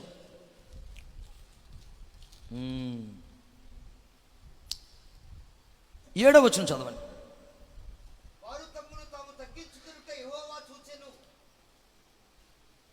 ఒక్క నిమిషం. 5వ వచనం చదవండి. 5వ వచనం. ప్రవక్త అయిన షమయ రెహబామును వద్దకును, షీషాకును అంటే ఒక రాజుకు భయపడి యెరూషలేమునకు వచ్చి కూడి ఉన్న యోధావారి అధిపతుల యొద్దకును వచ్చి, మీరు నన్ను విసర్జించితిరి. అండర్లైన్ చేసుకోండి. అంటే విడిచిపెట్టేశారు. మీరు నన్ను విసర్జించితిరి గనుక నేను మిమ్మును శత్రువు చేతిలో పడనిచ్చి ఉన్నానని యెహోవా సెలవిచ్చుచున్నాడు. 12వ వచనం చదవండి ఇప్పుడు. 12వ వచనం. అప్పుడు తనను తాను తగ్గించుకున్నందున దేవుడు అతన్ని బొత్తిగా నిర్మూలము చేయక, యోధావారు కొంత మట్టుకు, అండర్లైన్ చేసుకోండి, మంచితనమును అనుసరించుట చూచి తన కోపము అతని మీద నుండి తిప్పుకోను. దేవునికి స్తోత్రం చెప్పండి. హల్లెలూయా. చేతెత్తి ఒక మంచి స్తోత్రం చెప్పండి. హల్లెలూయా. వెలుగుగా ఉండడం అంటే మంచితనంగా ఉండడమే. అసలు మంచి అనేది ఎలా వస్తుంది అని చెప్తున్నాను మీకు. మంచి అనేది 2 రకాలుగా వస్తుంది. ఒకటి, మనం చదివిన మాటల ప్రకారంగా ఏం చేశారంటే వాళ్ళు తగ్గించుకుని, అన్న అందరూ చెప్పాలి, మన దేవుడు నేర్పించేది తగ్గించుకోమని. పుష్ప సినిమా నేర్పించేది తగ్గేదేలే అని. దేవుడికి లోకానికి అదే తేడా. అది ఆడు చెప్పేది, డబ్బులు తీసుకొని మీకు చెప్పి నేర్పించేది అంటే తగ్గేదేలే, తగ్గద్దు అని. దేవుడు నేర్పించేది మంచితనం అంటే ఏంటంటే ఎవరైతే తగ్గించుకుని ఉంటారో, దేవునికి స్తోత్రం కలుగునుగాక. చేతులు పైకెత్తి మంచి స్తోత్రం చెప్పండి. 2, ఎవరైతే విసర్జించిన వ్యక్తులు మరలా సహవాసం చేయడం మొదలు పెడతారో, ఈ 2 కారణాలు మంచితనానికి సూచన. దేవునికి స్తోత్రం కలుగునుగాక. హుషారుగా చేతులెత్తి స్తోత్రం చెప్తాం గట్టిగా. తగ్గించుకుని అంటే అర్థం ఏంటి చెప్పనా? నా ప్రభు అయిన యేసుక్రీస్తు గురించి బైబిల్లో ఎలా రాస్తున్నాడంటే, ఆయన శిలువ మరణం, ఆయన దేవునితో పాటు సమానంగా ఉండవలసిన భాగ్యమని ఎంచుకొని కూడా దేవునితో సమానంగా ఉండకుండా శిలువ మరణం పొందినంతగా ఆయన తగ్గించుకొని ఉన్నాడని. మనం ఎవరమో లోకానికి తిరిగినప్పుడు, ప్రపంచానికి పెద్దగా మనం ఎవరో తిరిగినప్పుడు మనల్ని ఎవరైనా ఏదైనా అంటే పెద్ద బాధపడం. ఎవరన్నా నలుగురు మధ్యలో మన కాలర్ పట్టుకుని లాగినా, షర్ట్ పట్టుకుని చింపినా, అందరి ముందు రెండేసి చెడేలు మన ఈపు మీద రెండు వేసినా ఎవరో అక్కడ ఎవరికి మనకు తెలియదు, మనం తెలియదు, మనకు వాళ్ళు తెలియదు. ఆ పెద్ద ఇబ్బంది ఏమున్నదో. కానీ మనం ఎవరమో ప్రపంచానికి తెలిసిన తర్వాత, మన ద్వారా మేలు పొందిన వాళ్ళు, మన ద్వారా మేలు పొంది ఆ మేలు పొందిన వాళ్ళే మనను నీచంగా చూస్తున్నారు అనుకోండి, అవమానంగా చూస్తున్నారు అనుకోండి, అప్పుడు తగ్గించుకోవడం అనేది ఎవరి తరం కాదు, చాలా కష్టం. అది ఎవరు తట్టుకోలేరు, ఆ బాధను వర్ణించలేం. ప్రభు అయిన యేసుక్రీస్తు దగ్గర మేలు పొంది రొట్టెలు పుచ్చుకుని, ఎవరైతే ఆకలేస్తుందంటే రొట్టెలు పుచ్చుకున్నారో ఆ రొట్టెలు పుచ్చుకున్న వాళ్ళే రాళ్ళు తీసుకుని యేసు ప్రభుని కొట్టారంట. ఎక్కడైతే సవాలం అంటే గొప్ప సేవ చేశాడో, చచ్చిన వాళ్ళు కూడా లేవనెత్తాడో, ఎక్కడైతే కుంటు వాళ్ళు బాగు చేశాడో, ఎక్కడైతే అనేక మంది లేవనెత్తాడో, ప్రపంచానికి ఆయన ఎవరో తెలియబడిన తర్వాత ఆయన్ని తీసుకెళ్ళి ముఖం మీద ముసుగు వేసి ఆయన గుద్దుతున్నారు. నిన్ను గుద్దింది ఎవరో ప్రవచింపమన్నారు. ఆయన ముఖాన్ని మీద గుడ్డ తీసి ముఖం మీద కాండ్రించి ఉమ్ము వేస్తున్నారు. నిన్ను గుద్దిన వాళ్ళు ఎవరో ప్రవచించు, నిన్ను మీద ఉమ్ము వేసింది ఎవరో తెలియజెప్పు అని నానా రకాలుగా ఆయన బట్టలు లాగి, ఆయన ఎలా పడితే గడ్డం పరుకుని పెరికి, ఆయన కోడాలతో కొట్టి నానా రకాలుగా చేస్తున్నా. కానీ నా ప్రభువైన యేసుక్రీస్తు ఏం చేస్తున్నాడు చెప్పనా? అలాగా తగ్గించుకుని ఉన్నాడు. దేవునికి స్తోత్రం కలుగునుగాక. హల్లెలూయా. చేతితో ఒక్క స్తోత్రం చేద్దామా? అసలు ఏ రోజులు మనం ఉన్నాం? ఏ రోజులు ఉన్నాం?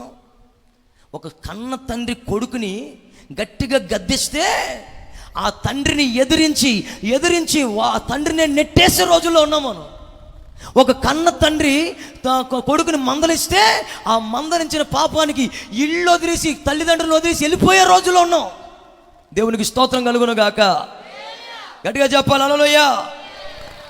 ఇంకా అర్థమైనట్టు చెప్పిన, ఒక దైవజనుడు మనల్ని గద్దిస్తే దైవజనుని విడిచి వెళ్ళిపోయినట్లుగా ఉన్నాం మనం.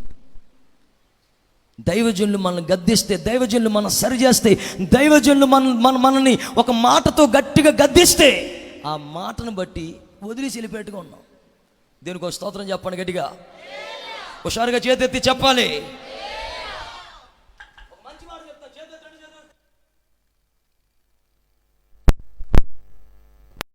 ఒక మాట చూశాను, ఒక మాట, అది మీకు అవసరం చెప్తున్నాను. యేసన్న గారు అనేది అన్న ఆత్మని అంటుంటే ఆయన దగ్గర చేసుకుని వచ్చా. మరి మా ఆత్మీయ గురువు గారు ఆయనే, ఆత్మీయ తండ్రి ఆయనే. దేవుడికి స్తోత్రం చెప్పాలి. ఎవరిని చూసి రోషం పెంచుకున్నామో ఆయన చూసి వెళ్తున్నాం కాబట్టి ఆత్మ ఆయన గురించి చెప్తున్నారు. స్తోత్రం హల్లెలూయా. ఆయన ఒక వ్యక్తిని, ప్రముఖమైన వ్యక్తే, పేరు దిలే కానీ హాస్పిటల్ చెప్పేస్తాను మొత్తం ఉప్పరం ఆగదు. నాకు కూడా ప్రముఖమైన వ్యక్తిని పిలిచిన, ప్రముఖ వ్యక్తి చూస్తే చాలు బద్ధ శత్రువులాగా చూసి పడిపోతున్నాడు. ఆ మ్యూజిక్ థియేటర్ దగ్గరికి, హాల్లో, ఎక్కడది చెన్నైలో, అక్కడ వెళ్తే అక్కడ ఈయన ఏ కార్డు పట్టుకున్నా సరే, కీబోర్డ్ పట్టుకుని ఏ కార్డు పట్టుకున్నా, అబ్బాయి కొంతమందికి పట్టుకున్నా సరే, ఏంట్రా మ్యూజిక్, ఏంట్రా ఆ కార్డు, ఏంట్రా అని చెప్పి తిట్టేస్తున్నాడు. బద్ధ శత్రువు కంటే దారుణంగా తిరుగుతున్నాడు. సర్లే కోణీలు అనుకుని భరించాడు. కరెక్ట్గా గుడారాల పండుగ రోజున మైక్ పట్టుకుని కరెక్ట్గా ఈయన ఆ గుడారాల పండుగలో బెలూన్లు వదులుతారు. అప్పుడు యేసన్న గారు ఉన్నప్పుడు చూడాలి. ఇప్పుడు అసలు ఆశపడకూడదు. ఇప్పుడు అప్పుడు కూడా చూడలేదు. ఒక కళ అన్న, రెండో కళ ఇవన్నీ కూడా. అన్న కళ లేకుండా మిగతా కళ ఎందుకు మనకి? ఓకేనా? దేవునికి స్తోత్రం చెప్పండి గడిగా. రెప్పను కట్ చేస్తున్నప్పుడు బెలూన్లన్నీ, మన బెలూన్లు ఇలా ఎన్ని కిందకి వచ్చేస్తాయి. వాళ్ళ బెలూన్లు ఎలా ఉంటాయి అనుకున్నారు? గ్యాస్ బెలూన్లు అయ్యి అలా పైకి వెళ్ళిపోతాయి. బెలూన్లు వదులుతూ ఉన్నప్పుడు, పౌరులు ఎగరేస్తున్నప్పుడు ఈ కెమెరా పట్టుకు ముందు నిలబడ్డాడు. ఎవరో ఈ బద్ధ శత్రువు ఎదురుగుండా నిలబడి పెడితే బైక్లో, రే శుభమాని గుడారాల పండుగ స్టార్ట్ చేస్తుంటే నీ మొక్క వేసి ఎదురుకుండా వచ్చేవంటరా పక్కవా అని అంటే కొన్ని వేల మంది మధ్యలో, ఇది అర్థమవుతుందండి, కొన్ని వేల మంది మధ్యలో మాట్లాడాడంట. బాధపడిపోయి కెమెరా పక్కన ఇంకో పాస్టర్ గారికి ఇచ్చేసి ఇది వెళ్ళిపోయాడు. మేరక్క సరి చేసి పెడద్దు ఇప్పుడు కూడా. మేరక్క అంటట ఏసన్ గారు చెల్లి అనమాట, అన్న నిన్ను ఒక స్థాయిలో ఉంచాలని చూస్తున్నాడు ఆయన, నిన్ను ఎందుకో ఒక ఉన్నతమైన పాఠం ఆయన నేర్పిస్తున్నాడు నీకు అని అందంటే మేరక్క. ఇదా పాఠం? అందరి మధ్య వేల మంది మధ్య అవమానపరచడం అని చెప్పి బాధపడిపోయి మనసులో పెట్టుకున్నాడు. అయితే మనమైతే ఏం చేస్తాం చెప్పండి? తర్వాత చెప్తాను ఏంటండి. అది మనమైతే ఏం చేస్తాం? ఏదో సౌందర్యం ఏం పెడతారా మైకి వెళ్ళిపోతాం మనం. దేవునికి స్తోత్రం కలుగును గాక. బైబిల్ అందాం, బైబిల్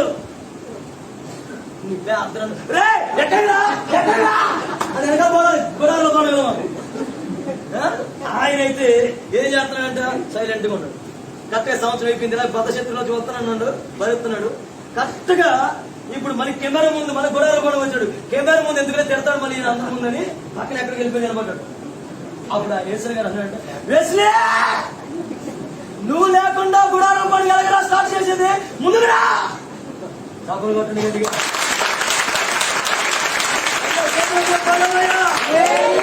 అక్కడ మేరకు అన్నట, ఏ స్థలంలో అవమానించబడ్డావు, ఎక్కడైతే నిందించబడ్డావు, ఎక్కడైతే కొంచెం ఇబ్బందిగా బాధపడ్డావు, అక్కడే అన్న మళ్ళీ నిన్ను తలగా పైకెత్తే. హల్లెలూయా, హల్లెలూయా.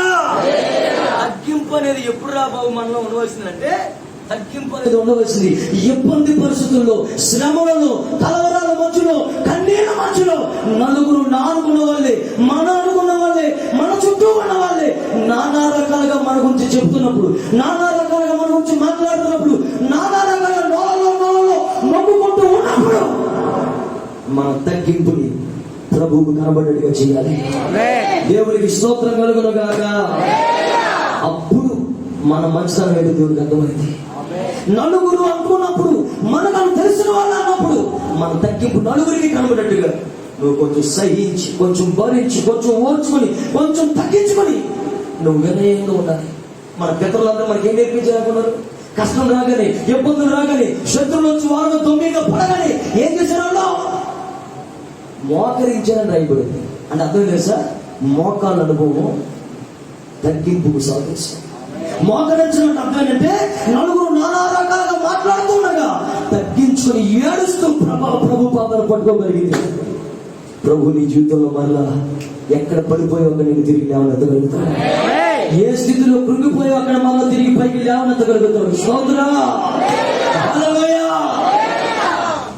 మన తగ్గింపు దైవ సేవకులు గద్దించినప్పుడే తెలియపరచబడాలి.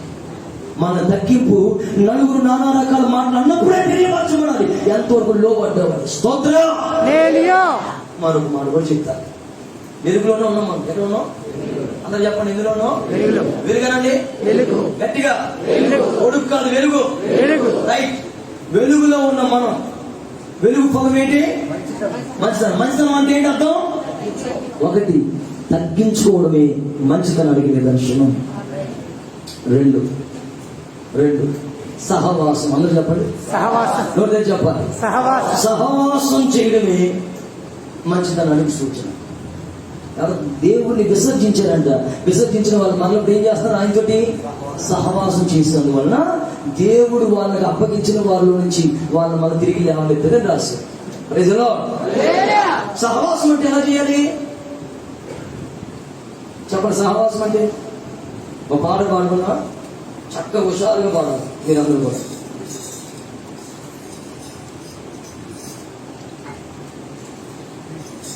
నీ పరిచర్యను తుదముట్టించుటేనా నియమమాయే, నీ సన్నిధిలో నీ పొందుకోరి నీ స్నేహితుడాని నీ పరిచర్యను తుదముట్టించుటేనా నియమమాయే,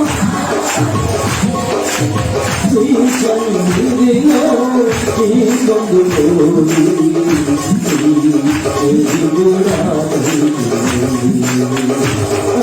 ఆనాగన్యత ఓ నా భాగ్యము ఆనాగన్యత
దేవునికి స్తోత్రం కలుగును గాక.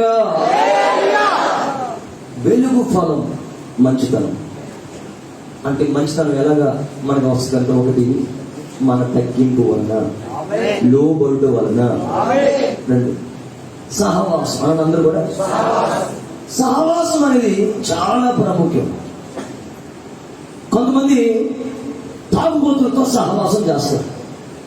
అప్పుడు ఏమైపోతారు? ఆ నెలకి చెప్పండి, తర్వాత ఊపమన్నా తిరుగుబోతులతో సహవాసం చేస్తారు. ఏమవుతాడు వీడు? తిట్టుబోతులతో సహవాసం చేస్తారు. వాడు కూడా తిట్టుపోతూ అయిపోతాడు.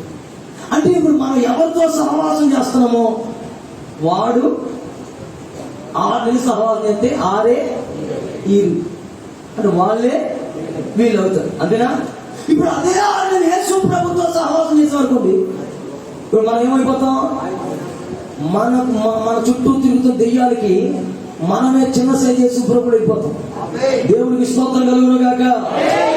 సహవాసం అనేది ఎలా చేయాలంటే ఖచ్చితంగా దేవునితో మనం సహవాసము చేసే అనుభవంలోకి వచ్చుదుము గాక.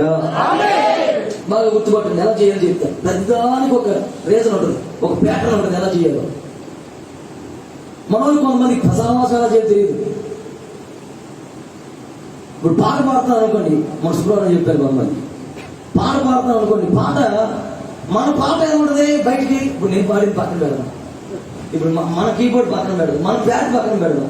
కీబోర్డిస్ట్ని పిలిచాం, ప్యాడిస్ట్ని పిలిచాం, తబలిస్ట్ని పిలిచాం.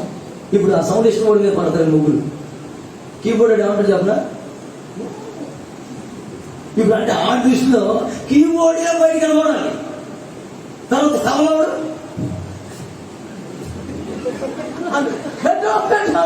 అంటే ఆ దృష్టిలో తబలయే కనబడాలి, అది కనబడాలి గట్టిగా. ప్యాడ్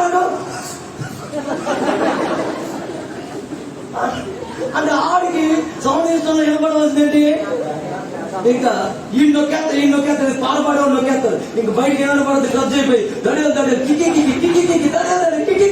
అని బయటికి పాట వినపడటం మానేసి ఏదైనా పాడుతున్నా బాబు అంటే బయటికి కంజీ చిరాగ్గా ఉంటుందంట.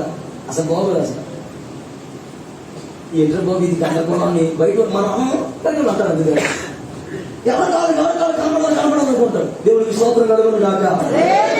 అదే మనం ఏదైనా పాట, దేవుని పాట సెల్ ఫోన్ అయినా అనుకోండి, రికార్డింగ్ అయినా అనుకోండి, ఎలా ఉంటుంది అక్కడ ఒకసారి విన్న తర్వాత మళ్ళీ ఆ పాట నేర్చుకోవాలని రెండోసారి వింటాం, రెండోసారి విన్నాం, మనం మూడోసారి వింటాం, మూడోసారి విన్నాం, 10సారి వింటాం. ఎన్నిసార్లు ఎందుకు ఉంటుంది చెప్పండి. అక్కడ ఒక ప్యాటర్న్, ఒక క్రమంగా ఉందండి కూడా. ఆమె ఎక్కువ ఏదైనా పడుతుంది మనకి సెల్ ఫోన్ చెవుల్లో ఇయర్ ఫోన్స్ పెట్టుకున్నా, లేకపోతే పాటలు ఫస్ట్ వాయిస్ వినపడదు. ఇంజనీరింగ్ యొక్క ఆలోచన ఇది, ఇంజనీరింగ్ గారి ఆలోచన. ఫస్ట్ వాయిస్ వినపడదు, తర్వాత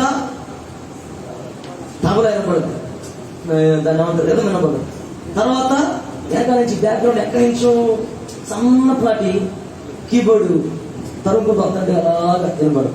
ఆ తర్వాత ఎక్కడో బ్యాట్ వినపడదు. ఇప్పుడు పాట మధ్యలో ఆగిన ఇంటర్లోడ్ ఉంటుంది కదా, ఇంటర్లోడ్ లో అది వినపడదు. మళ్ళీ పాట పాడినప్పటికి రేపు మళ్ళీ చర్మంలోకి వచ్చినప్పటికి పాట వినపడుద్ది, తర్వాత తబలా వినపడుద్ది, కీబోర్డ్ వినపడుద్ది, తర్వాత ఒక్కటి వినపడుతుంది. కాబట్టి అప్పుడు మనకి ఏమనిపిస్తుంది? పరలోకం ఉన్నట్టు ఉందన్న ఆ పాట అంటుంటే, పరలోకం ఉన్నట్టు ఉందన్న అసలు ఆ పాట అంటుంటే ఎన్నిసార్లు వినపెడుతుందన్న అంటుంటే. ఎందుకు? ఒక క్రమంలో ఉంటే. దేవునికి స్తోత్రం కలుగును గాక. గట్టిగా స్తోత్రం చెప్పు. ఎవరికి వాళ్ళు కూడా ఎవరికి వాళ్ళు నేను కలవాలనుకుంటే ఆ పాట అందం రాదు. అది ఇంజనీరింగ్ యొక్క సజెషన్. అది స్తోత్రం. అలాగే సహవాసంలో దేవుడు మనం ఆస్వాదించాలంటే మనం ఉండవలసిన మొట్టమొదటి ఎవరితో తెలుసా? దేవుడితో రిలేషన్షిప్ పెట్టుకోవాలి. ఆమె రెండవదిగా నడిపిస్తున్న దైవ సేవకులతో రిలేషన్షిప్ పెట్టుకోవాలి మనం. స్తోత్రం కలుగును గాక. దైవజనురాలైనా దైవజనులతో అయినా, ఆడవాళ్ళైతే దైవజనులతో, మగవాళ్ళైతే దైవజనులతో. మూడవదిగా సంఘ సహోదరులతో అప్పుడు సహవాసం చేయాలి మనం. కొంతమందికి ఆకలి అవుతుందని చెప్పి ముందు గొంతట్టు పడిపోతుంది, అది మధ్యాహ్నం తినేసి తర్వాత బిర్యానీ తింటారా? గొంతట్టు పడిపోతుంది, ముందు మధ్యాహ్నం కనిపించి పెరుగు కనిపించి అట్టుకొని తినేసి, ఆ తర్వాత చాలేసి, ఆ తర్వాత బిర్యానీ తిని, బిర్యానీ చాలా బాగుంది అంటవా? ఒక క్రమం చచ్చింది కదా దరిద్రం అన్న. దేవునికి స్తోత్రం కలుగును గాక. మనోళ్ళు విశ్వాసులతో సహవాసం చేయడమే అదే పెద్ద సహవాసం అనుకున్నారు. కాదు. సహవాసం చేయవలసిన బైబిల్ ఏమంటాడంటే, నువ్వు మాటికి నీ పొరుగు వారింటికి వెళ్ళద్దు. చెప్పండి, నోటి దేశం అందరూ మాటికి ఎందుకు వెళ్తున్నాడు? ఒకటి, పాపం జరుగుతుంది. కానీ ఎంతైనా పాపం జరిగిపోతా అంటే పాపం జరగట్లేదు, కరెక్టే. వెళ్తే పాపమే జరుగు. మాటికి పొరుగు వాడింటికి వెళ్తే పాపమే జరగదు, కానీ నీ ప్రార్థనలో ఉన్న తీవ్రత తగ్గిపోతుంది. ఆమె సెల్ ఫోన్ అభిమానం చూద్దాం అనుకోండి, చూసిన ప్రతి ఒక్కరు పాపం చేసినట్టు కాదు.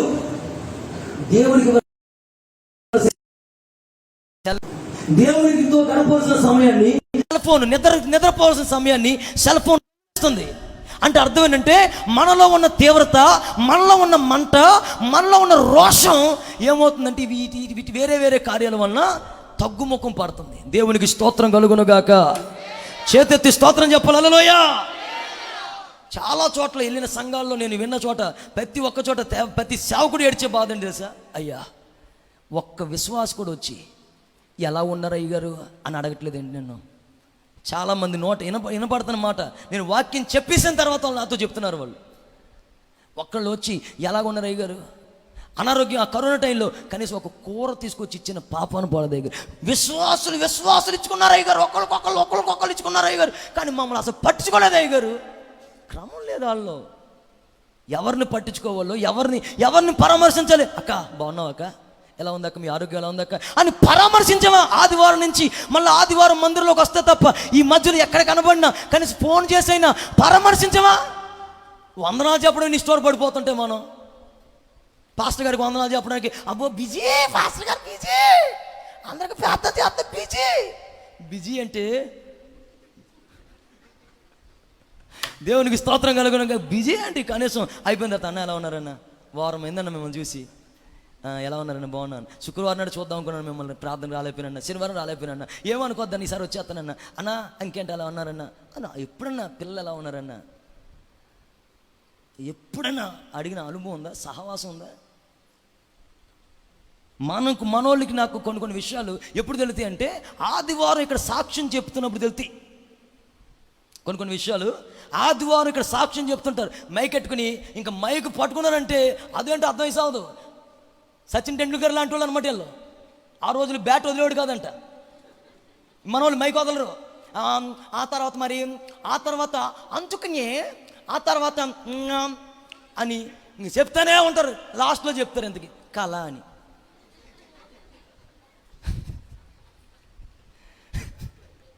ఇది నిజం, అమ్మ పాము వచ్చింది, పాము తరిగింది, నేను పరిగెత్తాను, బండి వేసుకు వెళ్ళిపోయిన తర్వాత ఇంతలో మెలకు వచ్చింది. దేవునికి స్తోత్రం కలుగును గాక. హుషారుగా చెప్పు హల్లెలూయా. అందరికీ తెలిసిన తర్వాత సేవకులు తెలిస్తే ఎంత దారుణం, దేవునికి తెలితే అప్పుడు విజ్ఞాపన చేసేసి ముందుగా మొట్టమొదటికి ఏ సమస్య వచ్చినా దేవునికి మొరపెట్టుకోవడం, అక్కడి నుంచి దైవ సేవకుల దగ్గరికి వచ్చి సమస్య ఇదని చెప్పుకోవడం, దైవ సేవకుల దగ్గర రాలేకపోయినా ఒక ఫోన్ చేసి సమస్య ఇదని చెప్పుకోవడం, తర్వాత మిగతా వాళ్ళందరి దగ్గరికి వెళ్ళి సమస్య చెప్పుకోవడం. ఇది ఒక కరెక్ట్ ప్యాటర్న్, ఒక రూట్ ఇది అండి, ఒక విధానం, ఆశీర్వదించబడే విధానం. దేవునికి ఒక స్తోత్రం చెప్పండి హల్లెలూయా. గట్టిగా చెప్పాలి హల్లెలూయా. మనమేమో మజ్జిగ తిని తర్వాత బిర్యానీ తిని రకాలయ్యే, అలా సహవాసం చేశారు వాళ్ళు. ఎందుకని మీ తీవ్రత తగ్గకూడదని మరొకసారి చెప్తున్నాను. దేవునికి స్తోత్రం కలుగును గాక. ఒకప్పుడున్న భక్తిలో ఉన్న రోషం ఇప్పుడు చల్లారిపోకుండా వెలుగుగానే ఉండాలంటే దేవుడు, దైవజనుడు, సంఘం. Praise the Lord. స్తోత్రం చెప్పాలి హల్లెలూయా. చేతది చెప్పగడిగా హల్లెలూయా. ఈ రోజున ఈ అనుభవంలో ఈ సహవాసం ఈ విధంగా మనం కొనసాగి ఆత్మీయంగా మనము బలపరచబడుదుముగాక, వెలుగుగా మార్చబడుదుముగాక. గట్టిగా స్తోత్రం చెప్పండి. ఓకే చెప్పండి. ఇప్పుడు మనం ఎలా ఉన్నామంట, ఏమై ఉన్నాం మనం లోకానికి చెప్పాలి. ఎందుకు వెలుగుగా ఉన్నాం? మునుపు చీకటి, ఇప్పుడు ప్రభు అయిన యేసుక్రీస్తు ద్వారా వెలుగై ఉన్నాం. వెలుగులో ఉన్నవాడు ఏ వ్యాపారాలు చేస్తున్నాడో వాడికి తెలుస్తుంది, ఏది ముందు పెట్టాలో తెలుస్తుంది, ఏ పాపాన్ని దగ్గరికి రానవాడు పరిశుద్ధంగా జీవిస్తాడు వెలుగుగా ఉన్నవాడు. వెలుగుగా ఉండకుండా ఎందుకు తగ్గిపోతున్నారు అనేక మంది, చల్లారిపోతున్నారు, ఆరిపోతున్నారు అంటే వాళ్ళని వీళ్ళని చూసి కొలుచుకోవడం వలన అదవుతుందండి. వాళ్ళని వీళ్ళని చూసి కొలుచుకొని కొంచెం కింద దీపం పెట్టడం వల్ల ఇలా ఆరిపోతున్నారు. అసలు మనం వెలుగుతున్నామని నిదర్శనం ఏంటి? మనం మంచితనం అందరికి కనబడాలి. ఆమేన్. గట్టిగా స్తోత్రం చెప్పండి హల్లెలూయా. మనం మంచితనంగా ఉన్నామని ఎలా తెలుస్తుంది ప్రజలకి? ఒకటి, మనలో తగ్గింపు. రెండు, మనలో ప్రభువుకి మనకి ఉన్న, గుర్తుపెట్టుకోండి, ప్రభువుకి మనకి ఉన్న సహవాసం, దైవ సేవకునికి మనకున్న సహవాసం. అందుకని అంటాడు, అపోస్తుల బోధలో, సహవాసంలో, రొట్టె విరుచుటలో, ప్రార్థన చేయుటలో ఎడతెగకుండా ఈ విధంగా మీరు సహవాసం కలిగి ఉండండి. అప్పుడు మనం ఆస్వాదించబడతాం, అప్పుడు వెలుగుగా మార్చబడతాం, అదే తీవ్రంగా మండుతాం. స్తోత్రం. చెప్పుకుందాం వద్దా? కొంతమంది బుర్రకాయలు ఊపుతున్నాయి. చెప్దాం అనుకున్న వాళ్ళు చెప్పండి అన్నవాళ్ళు తర్వాత నా ముఖం చూడకండి. తాగి తీయగానే మరి ప్రార్థన చేయించుకుంటారా? వాళ్ళని తొక్కకుండా చెప్పండి అన్నవాళ్ళు రెండు చేతులు పైకెత్తి ఒక మంచి స్తోత్రం చెప్పండి గట్టిగా. నిజం చెప్పారా? అబద్ధంగా జస్ట్ ఏదో పేరుకి చెప్పారు. చెప్పనా వద్దా? వచ్చే వారం మరలా కొత్త వారం, కొత్త నెల, మరలా పాత మెసేజ్ చెప్పకుండా కొత్తది ఏదో ఒకటి చెప్పాలి మనం. అందుకునే చెప్పనా వద్దా? చెప్పండి. ఆమేన్. మూడోది, ఒకటి మనం ఏమై ఉన్నాం? ఉప్పై ఉన్నాం. మన వారం మర్చిపోయారు, ఈ వారం ఇప్పుడు మర్చిపోతారు. ఇక్కడ వచ్చే వారం మొత్తం ఇంకేమైపోయారు. ఇంకా ఏమై ఉన్నాను నేను ఏమై ఉన్నాను? దేవుని దయ వల్ల అయి ఉన్నాను, కుప్ప అయి ఉన్నాను. కుప్పే. పై వారం నేను అడిగితే నాకు చెప్పే ఆన్సర్ ఇదన్నమాట. మనం ఎవరు? ఒకటి, ఉప్పై ఉన్నాం. రెండు, వెరీ గుడ్. మూడు, ఏమై ఉన్నాం? చదవండి ఒకసారి. యోహాను సువార్త 1వ అధ్యాయం యోహాను సువార్త 8వ వచనం అనుకుంటాను. అతడు ఆ వెలుగై ఉండలేదు గాని ఆ వెలుగును గూర్చి సాక్ష్యం ఇచ్చుటకు అతడు వచ్చెను. నిజమైన వెలుగు ఉండెను. హల్లెలూయా. స్తోత్రం. చూద్దాం ఒక నిమిషం. రాయి కేఫా, నీవు రాయి లాంటి వాడివి అనే మాట.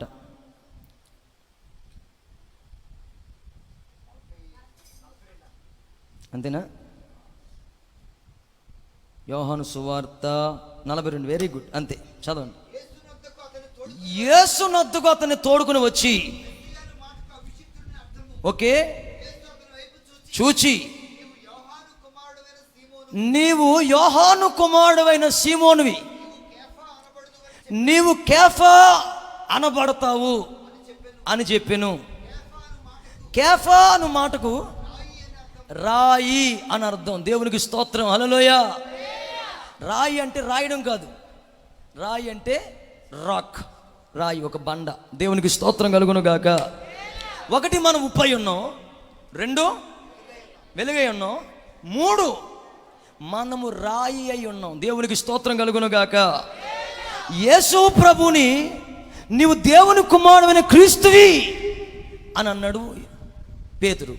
అనగానే యేసు ప్రభు అన్నాడు, పేతురు నీవు రాయి లాంటి వాడివి, రాయప్ప నువ్వు రాయి లాంటి వాడివి, నేను నీ మీద, బండ మీద నా సంఘాన్ని కడతాను. దేవునికి స్తోత్రం కలుగును గాక. హుషారుగా చేతెత్తి స్తోత్రం చెప్పాలి. మూడవదిగా, మనం రాయిలాగా ఉండాలంట. కఠినంగా కాదు రాయి అంటే. రాయి అనే మాటకు చాలా అర్థాలు ఉన్నాయి. కొన్ని ప్రాముఖ్యమైన అర్థాలు మీకు చెప్తాను. గత దినాల్లో 2 వారాల క్రితం చెప్పినప్పుడు రాయి గురించి సాక్ష్యానికి గుర్తుగా అని చెప్పాను.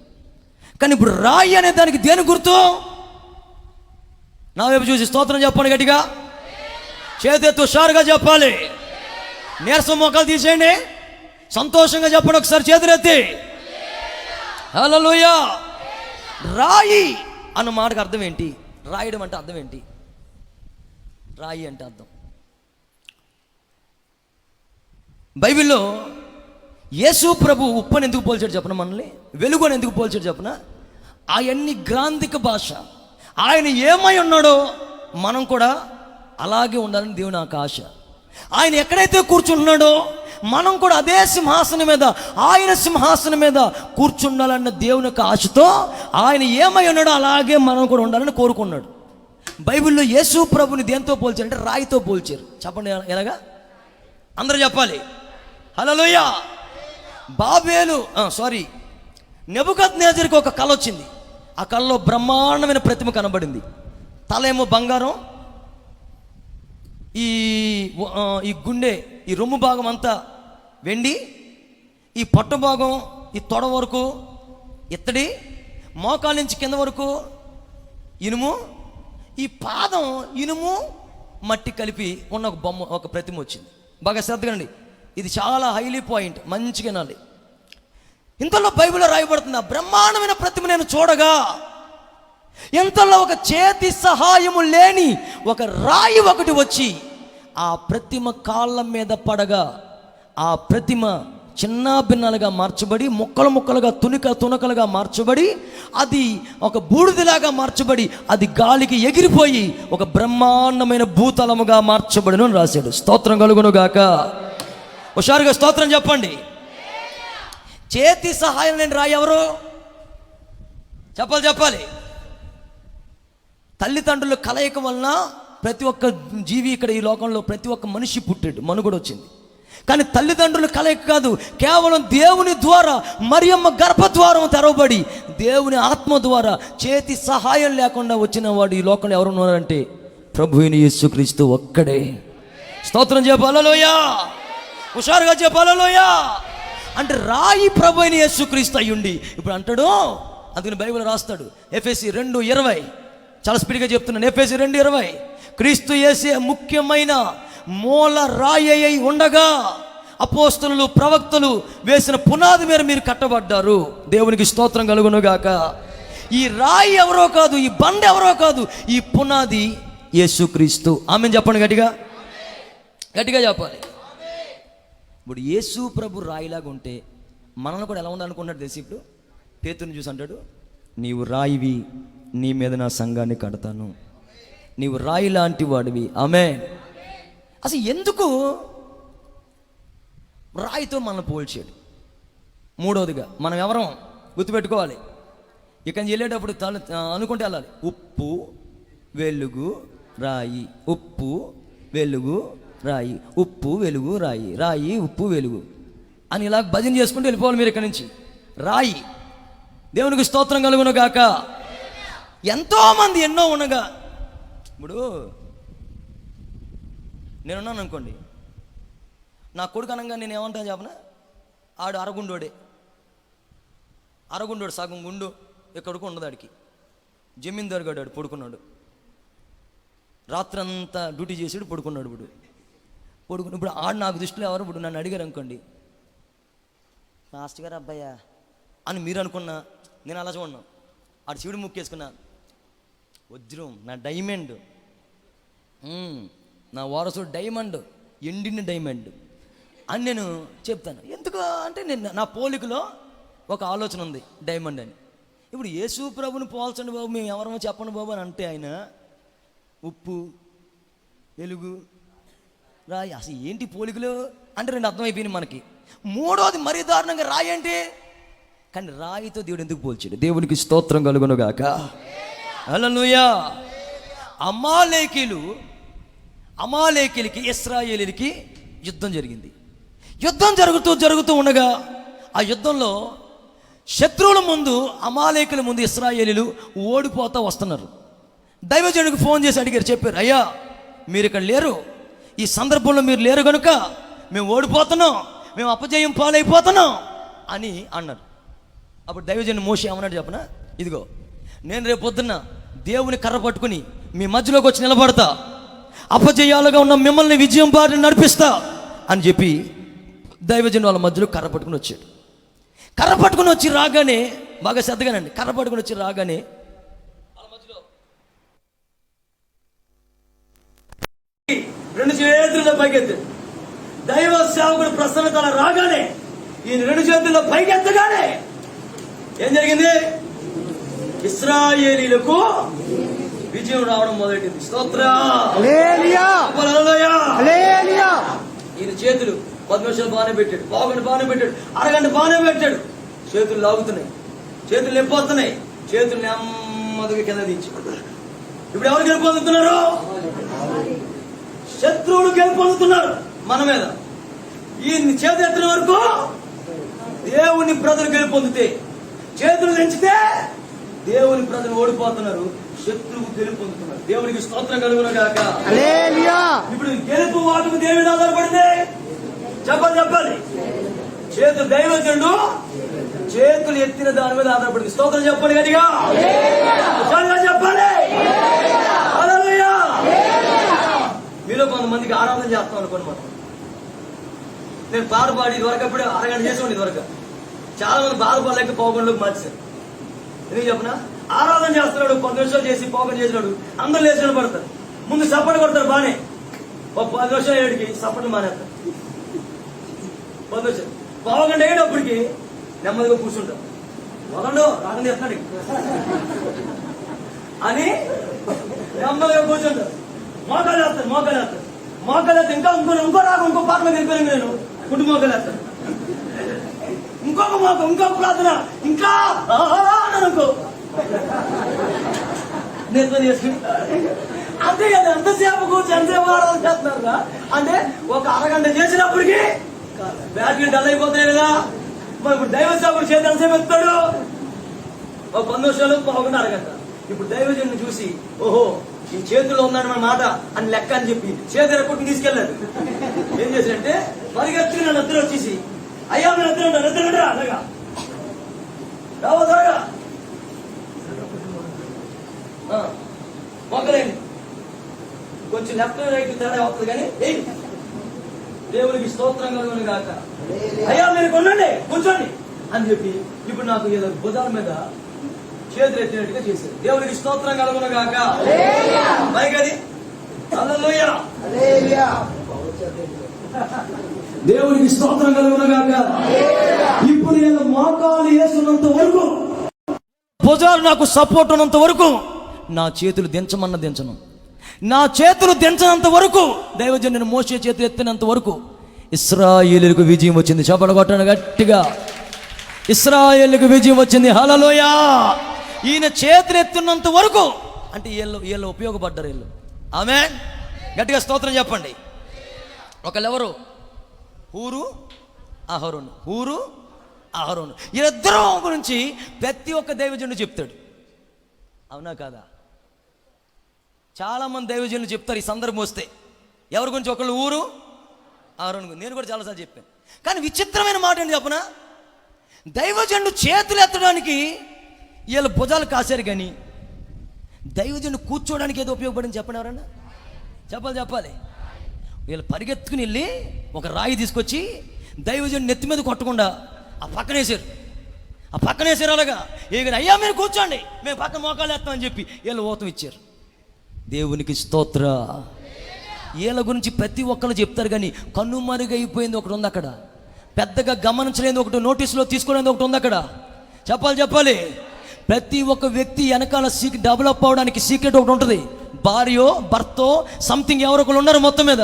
ఇప్పుడు దైవజనుడైన మోషే కూర్చోడానికి, ఇశ్రాయేలుకి విజయం రావడానికి, ఒక అద్భుతం జరగడానికి, అమాలేకులు గెలవడానికి ఉపయోగపడింది ఏంటది? అందరూ చెప్పాలి, అందరూ అనండి.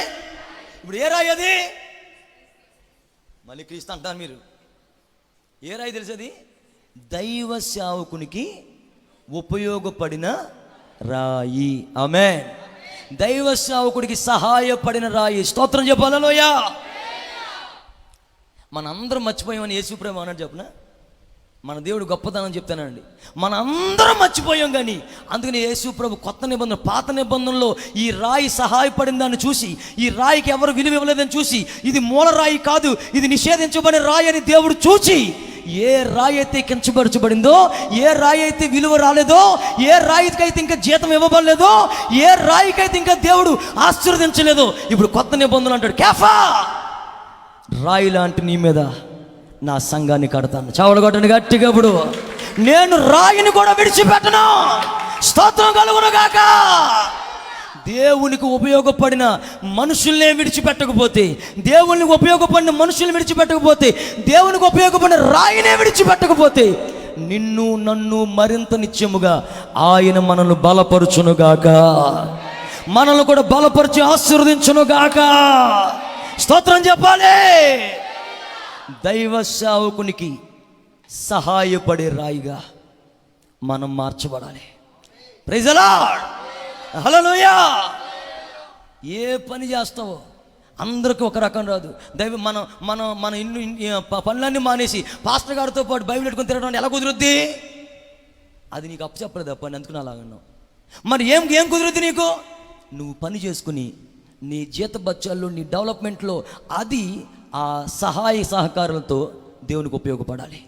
Praise the lord. 2, దైవ సేవకులతో కూడా తిరిగితే ఎలా కుదురుద్ది? కుదరలేదు. నువ్వు ఒక సమరయ స్త్రీగా మారిపోయి చుట్టుపక్కల ఉన్న వాళ్ళందరినీ ఒక్కసారి మందిరానికి రండి, ఒకసారి హోసీన్లోకి రండి, ఒకసారి రాజేష్ అయ్య గారి దగ్గర రండి, ఒకసారి మందిరంలోకి వచ్చి ఒకసారి వాక్యం వినండి, ప్రార్థన చేయించుకోండి, మాయ గారు ఒకసారి అందరి చేత ప్రార్థన చేయిస్తారు, ఎలా ఉంటుందో చూడండి అని చెప్పి అనేక మందిని తీసుకురావాలి. ఆ విధంగా ఆ రాయి సహాయపడినట్లుగా నీ సహాయం దేవునికి అందాలి. దేవునికి స్తోత్రం చెప్పాలి. హల్లెలూయా. దైవ సేవకులకి మనం ఏ పని చేయాలి నలుగురికి చెప్పలేము, కానీ దైవ సేవకునికి, సేవకురాలకి ఆయన ఒక ముద్ద బువ్వ తింటే మంచి ఆరోగ్యంగా ఉంటాడేమో కనుక కొంచెం వంట వండుదాం, లేకపోతే మొత్తం కొంచెం ఆహారం వండి పెడదాం, ఇంట్లో శుభ్రం చేసి పెడదాం అని ఆ పరిచర్య చేసే ఆలోచన రావాలి. నీకు దేవునికి సహాయం చేయడానికి ఏది రీతిగా అయినా నువ్వు సాయం చేయగలిగితే నీ మేలు ఆయన పొరపాటున మర్చిపోడు. స్తోత్రం కలుగునుగాక. చెప్పు, గట్టిగా చెప్పు హల్లెలూయా. హుషారుగా చెప్పు హల్లెలూయా. నీ ద్వారా మేలు పొందిన, ఒకప్పుడు తినడానికి తిని లేనప్పుడు 10 రూపాయలు నీకు ఇచ్చిన వాళ్ళు నువ్వు మర్చిపోవచ్చు, లేదా నిన్ను వాళ్ళు మర్చిపోవచ్చు. నువ్వు ఎంతైతే దేవునికి ఉపయోగపడ్డావో, ఏ టయాల్లో దేవునికి ఉపయోగపడ్డావో, ఏ సమయాల్లో దేవునికి ఉపయోగపడ్డావో, కొత్త నిబంధనలు వడ్డీతో సైతం ఇచ్చినట్లుగా కేఫా అనబడిన నీ మీద నా సంఘాన్ని కడతాను. మరొకసారి కొట్టు చాపట్ల గట్టిగా. దేవునికి స్తోత్రం కలుగును గాక. ఉపయోగపడే రాయిగా మార్చబడును గాక, సహాయపడే రాయిగా మార్చబడును గాక, శత్రువును జయించే రాయిగా మనం మార్చబడును గాక. స్తోత్రం చెప్పు హల్లెలూయా. ఇంకా చాలా విషయాలు ఉంటాయి, చాలు. ఇంకా రాయిగా మనం ఉండాలి, సహాయపడే రాయిగా మనం ఉన్నామా? లేకపోతే వాక్య పరంపరలో అన్నీ తెలిసిన మూర్ఖత్వంలో సమస్తాన్ని కోల్పోయి ఆత్మీయతలో దిగజారిపోయి కొనసాగుతున్నామా? ఒకసారి ఆలోచించండి. ఉన్న పలంగా లేచి నిలబడండి. దేవుడు మిమ్మల్ని దీవించును గాక.